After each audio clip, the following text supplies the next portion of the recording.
படிச்சு பாருங்க, உங்க பேங்க்ல கொள்ளை அடிச்சுட்டாங்க. கொலை கூட நடந்திருக்காங்க. வாங்க சார், நான் உங்களை பக்கத்தான் புறப்பட்டு இருக்கேன். தேங்க்யூ. இதுக்குள்ள ஓடி போயிருப்பீங்கன்னு நினைச்சேன். ஓடி போறதா? எதுக்கு? மெட்ராஸ் பேங்க் காவலாளியை கொலை செஞ்சு பேங்க் பணத்தை கொள்ளடிச்சது நீங்களானதுனால.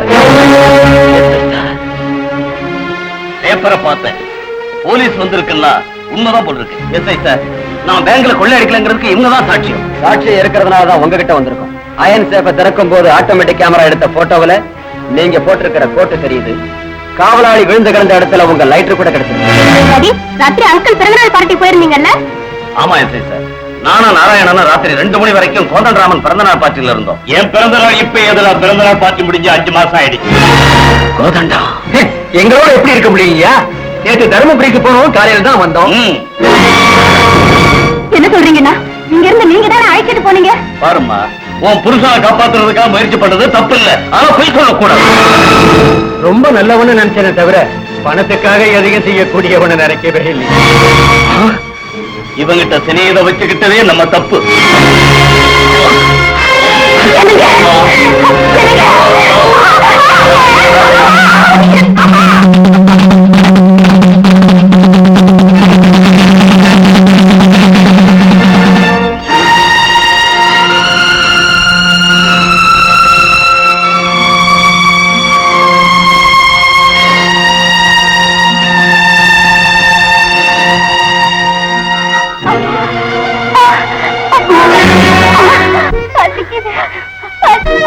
அம்மா, தங்கச்சிக்கு நான் ஏதாவது வாங்கிட்டு வரேன்.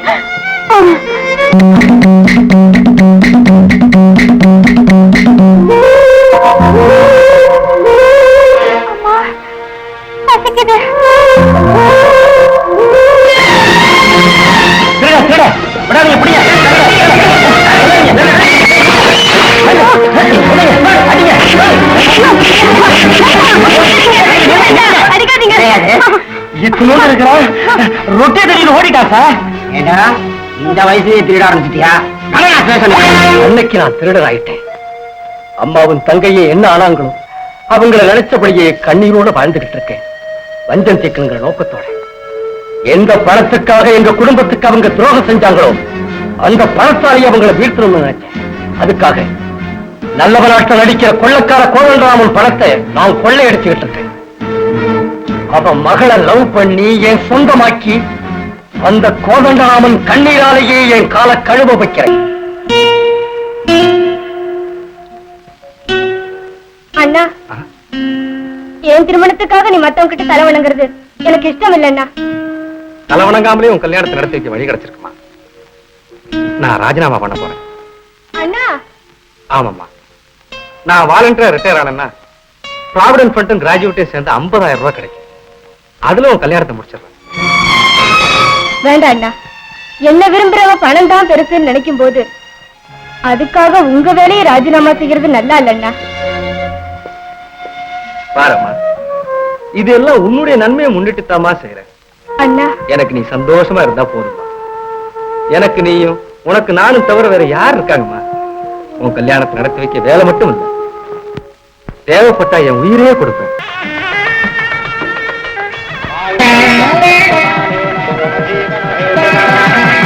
விஸ்வநாத், நான் மறந்துடுவேணும்னு கவலையோட எதிர்பார்த்துக்கிட்டு இருக்கிறியா?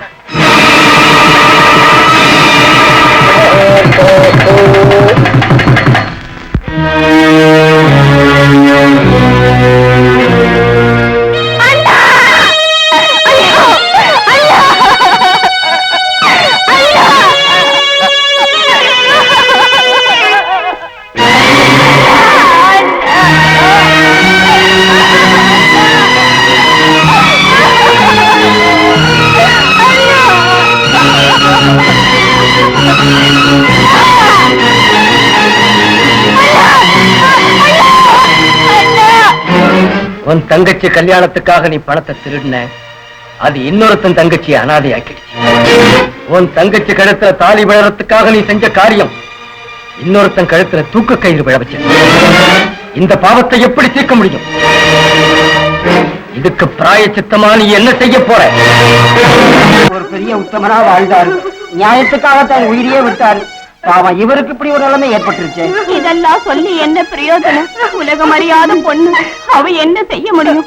எல்லாருமா சேர்ந்து கொஞ்சம் காசு சேர்த்து நடக்க வேண்டிய காரியங்களை நடத்தி முடியுங்க ஐயா. தேவையில்லம்மா, என் சிநேகிதனின் ஈமக்கிரைகளுக்காக நீங்க யாரும் சிரமப்பட வேண்டிய அவசியம் இல்லை.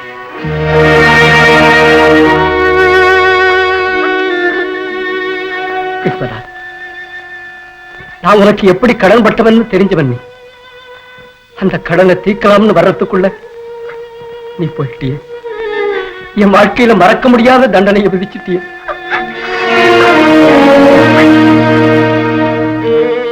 உன்னால எனக்கு கிடைச்ச சகாயம் என் தங்கச்சி வாழ்க்கையை நிலவர செஞ்சதுன்னு சொல்லத்தான் இங்க வந்தேன்.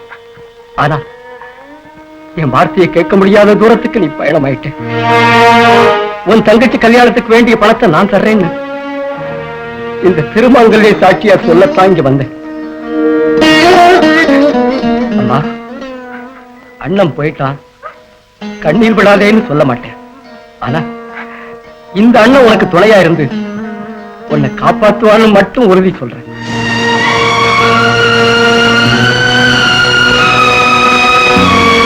விஸ்வநாத், இருக்கிறவங்கள்ட்ட திருடி இல்லாதவனுக்கு கொடுத்தேனே தவிர இல்லாதவங்கிட்ட நான் திருண்டதில்லை.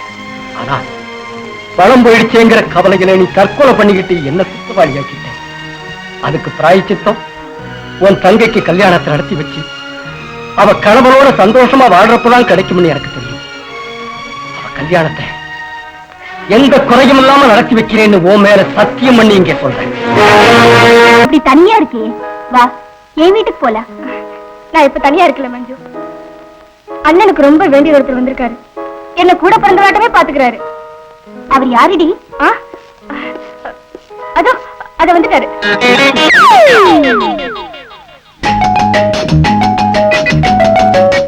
அண்ணா, இது மஞ்சுள தான், என் பெஸ்ட் ஃப்ரெண்ட். வணக்கங்க. வணக்கங்க. உங்க பேர் என்னங்க? பேரு மணி. ஓஹோ, அப்படியா? நான் விஸ்வநாத சாரோட உங்களை பார்த்ததே இல்லையே. அது பூர்வீகம் நமக்கு சிங்கப்பூருங்க. அம்மா ரேகா, இது உள்ள கொண்டு போயமா. நான் வெள்ளத்தை மறந்துட்டு வந்தேன், எடுத்துட்டு வந்துடுறேன்.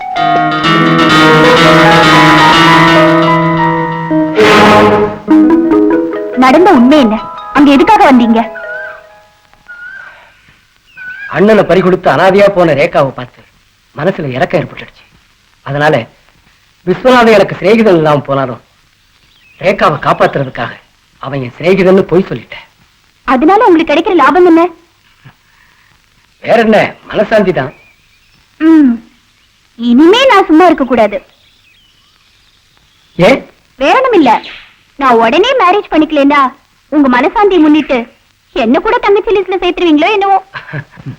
என்கிட்ட சந்தேகமா இருந்தா என்கிட்ட வா. எதுக்கு? ஒண்ணு தர்றேன். அம்மோ, தப்பு. தப்பா? தப்பு. அப்பா செய்த குற்றத்துக்கு என்ன வெறுக்கிறியா ரேகா? அவரால என் வாழ்க்கையே நாசமாயிருச்சு ராஜா. என் கூட பிறந்த அண்ணன் உயிர் விட்டதுக்கு காரணம் யாரு? உங்க அப்பா தானே. அவர் வரதட்சணை கேட்காம இருந்திருந்தா எங்க அண்ணன் ராஜினாமா பண்ணிருப்பாரா? அந்த பணத்தை வாங்கி இருப்பாரா? அந்த பணத்தை பறிகொடுத்த வேதனையில எங்க அண்ணன் தற்கொலை பண்ணிருப்பாரா? ரேகா, உன் அண்ணன் இறந்து போனதுல எனக்கு மட்டும் வேதனை இல்லையா? கவலைப்படாது, அப்பாவை எதிர்த்தே கல்யாணம் பண்ணிக்கிறேன். ராஜா, அண்ணன் செத்து போன அன்னைக்கு ரேகாவும் செத்து போயிட்டா. அம்மா ரேகா, அண்ணன் ஸ்தானத்துல நான் வாழ்ந்துகிட்டு இருக்கேம்மா. உன்னை விரும்புறவனுக்கே கல்யாணம் பண்ணி கொடுக்கத்தான் நான் இங்க இருக்கேன். வேண்டாம் அண்ணா, இந்த கல்யாணம் சாதாரணமானதில்லை. அதுதான் என் கூட பிறந்தவர் உயிரை வாங்கினது. இந்த அண்ணன் கூட உன் கல்யாணத்தை நடத்தி வைக்க உயிரை விடுறதுக்கும் தயாரா இருக்கம்மா. வேண்டாம், அண்ணனும் கடைசியா இந்த வார்த்தையை தான் சொன்னாங்க. நீங்களும் அதையே சொல்றீங்க.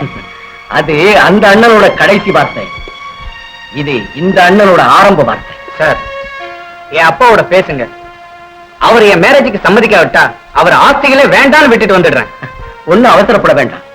உங்க அப்பாவோட என்ன பேசணும், எந்த முறையில பேசணும், எப்படி இந்த கல்யாணத்தை நடத்தணும்னு எனக்கு நல்லாவே தெரியும். பாரதி, பாரதி, கதவு தரமா, கதவு பூட்டிடுமா. நில்லு. யாரையாவது கொலை செஞ்சுட்டு வரியா? அந்த பேர் நினைச்சிட்டு அத்தா என்ன சுட்டுட்டாருமா. உண்மை உங்ககிட்ட சொல்லிட்டு போகத்தான் வந்தேன். உண்மை எனக்கு சொல்றியா? கொலைக்காரனுக்கு அடைக்கலம் கொடுக்கறதுக்கு நானும் சாதாரண பொம்பளை இல்ல, ஒரு போலீஸ் ஆபீசர் மனைவி. சபாஷ், அருமையான வார்த்தம்மா. காயம்பட்டு ரத்தம் சிந்தினபடி வீட்டுக்கு வந்த கூட பிறந்தவனை பார்த்து காயம் எப்படின்னா ஏற்பட்டுச்சுன்னு கேட்காம யாரையாவது கொலை செஞ்சுட்டு வந்தியான்னு கேட்டியே. அப்பவே உனக்காக ஏங்கிக்கிட்டு இருந்த அண்ணன் செத்து போயிட்டாம்மா. நில்லு. மாப்பிள்ளையா? சொந்தங்கிற உறவு கொண்டாடி என்கிட்ட இருந்த தப்பிக்கலாம் நினைக்கிறியா? சொந்தமா? இனி எங்க இருக்கு சொந்தம்? அண்ணான்னு கூப்பிட வேண்டிய வாய் கொலகாரான்னு கூப்பிட்ட பிறகு சொந்தங்கிற வார்த்தைக்கு இடமில்லை. இன்ஸ்பெக்டர், போலீஸ் ஸ்டேஷன் வராவிட்டா சுட்டு வீழ்த்துற பிறகு கொண்டு போவேன். இன்ஸ்பெக்டர், செய்யாத குற்றத்துக்கு என்ன கைது செய்ய பாக்குறீங்க. செஞ்ச குற்றத்துக்கு தண்டனை அனுபவிக்க நான் என்னைக்கும் தயாரா இருக்கேன். ஆனா நான் செஞ்ச குற்றத்தினால ஒரு சகோதரி கல்யாணம் நின்று போய் அவ அனாதை ஆயிட்டான். அவ கழுத்துல 3 முடிச்சு விழற வரைக்கும் என்ன நீங்க கைது செய்ய முடியாது. தள்ளி போக. குற்றவாளியை எதிர்ப்பேனே தவிர அவனை பார்த்து பயப்படுறவன் அல்ல. வழிவிடுங்க. உனக்கு இருக்கிற வழி ஒன்னே ஒண்ணுதான், அதான் செய்யும். சரி, உங்க இடையூறுகளை சமாளிச்சுக்கிட்டு நல்ல வழியிலேயே வெளியே போவேன். அது உன்னால முடியாது. நிச்சயமா இங்க இருந்து போவேன். உங்களால என்ன தடுக்க முடியாது.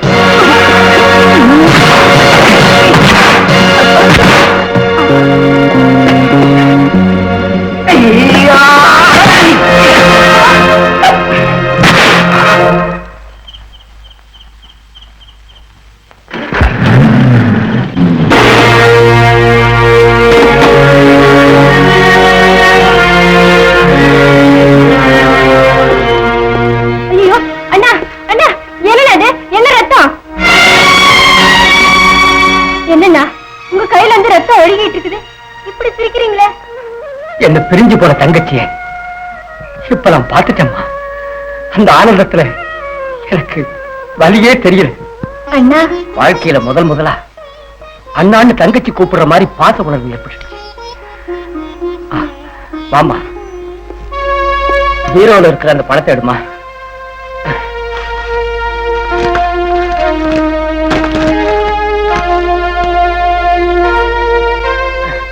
அம்மா, நாராயணனுக்கு நான் தர்றேன்னு சொன்ன பணம் இதோட சேர்ந்து போச்சு. இப்பவே இந்த பணத்தை நாராயணனுக்கு கொடுத்துட்டு வரேன். வேண்டாம் அண்ணா, நீ சிந்தின ரத்தத்தால் எனக்கு திலகமிட்டு திருமணம் பண்ண போறியா? அப்படி இல்லம்மா, விஸ்வநாதனுடைய ஆத்மா சாந்தி அடையறதுக்காக நாம் பண்ண சபதத்தின் கடைசி நாள் இது. நீ ஒருத்தனுக்கு துணைவியாக போகும் நாள், அதோட என் லட்சியம் நிறைவேற போற நாளுமா.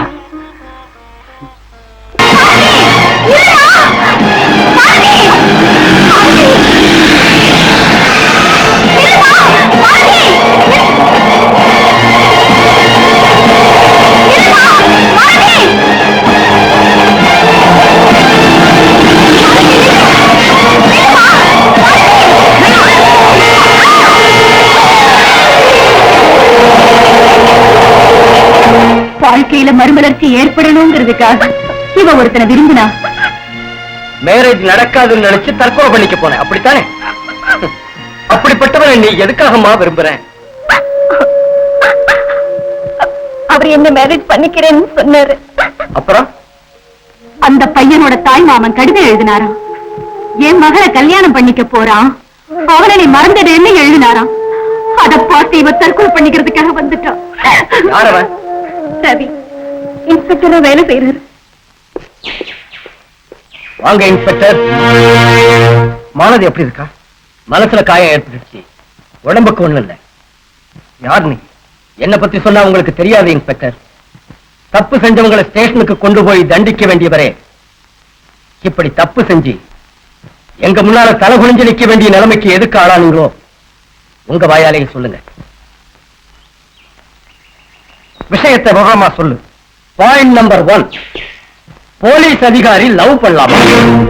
பாயிண்ட் நம்பர் 2, லவ் பண்ண பிறகு அவளை கல்யாணம் பண்ணிக்காம விட்டுடலாமா? பாயிண்ட் நம்பர் 3, இதை சொல்றதுக்கு நீங்க யாரு? இதெல்லாம் உங்களுக்கு எதுக்கு? ஆபத்துல உள்ள பெண்களுக்கு அண்ணனாக இருக்க வேண்டியவன் மானதிக்கு அண்ணனே நினைச்சுங்க. அப்படிதான் நான் சொல்றதை கேளுங்க. போலீஸ் கல்யாணம் பண்ணிக்கலாம்னு சட்டம் இருக்கும் போது காதலிச்சதுல தப்பு இல்லை. கல்யாணம் பண்ணிக்கிறேன்னு சொல்லி அவளை ஏமாத்தாம இருந்தா அதுவே போதும். இதுல எழுதி இருக்கிறது இல்ல. உங்க வாயால முடியாதுன்னு சொல்லாம உங்க மாமா கிட்ட சொல்லி இந்த கடிதத்தை எழுத வச்சீங்களா? நீங்க அவர் மகளை கல்யாணம் பண்ணிக்க போறதா? இந்த கடிதத்துல எழுதி இருக்கிறதுடைய அர்த்தம் என்ன? அது அவருடைய சுயநல எண்ணமா இருக்கலாம். அவர் தடுத்தாலும் மாலதியை நீங்க மேரேஜ் பண்ணிக்குவீங்களா? அவர் தடுத்தாலும் மேரேஜ் நடக்கும். ரொம்ப சந்தோஷம் தம்பி. உடனே கல்யாணத்துக்கு ஏற்பாடு செய்யறேன். அவசரப்படாதீங்க துர்க்கம்மா. அவர் மாமா கிட்ட பேசின பிறகு முடிவு செய்வோம். ஆகட்டும் தம்பி.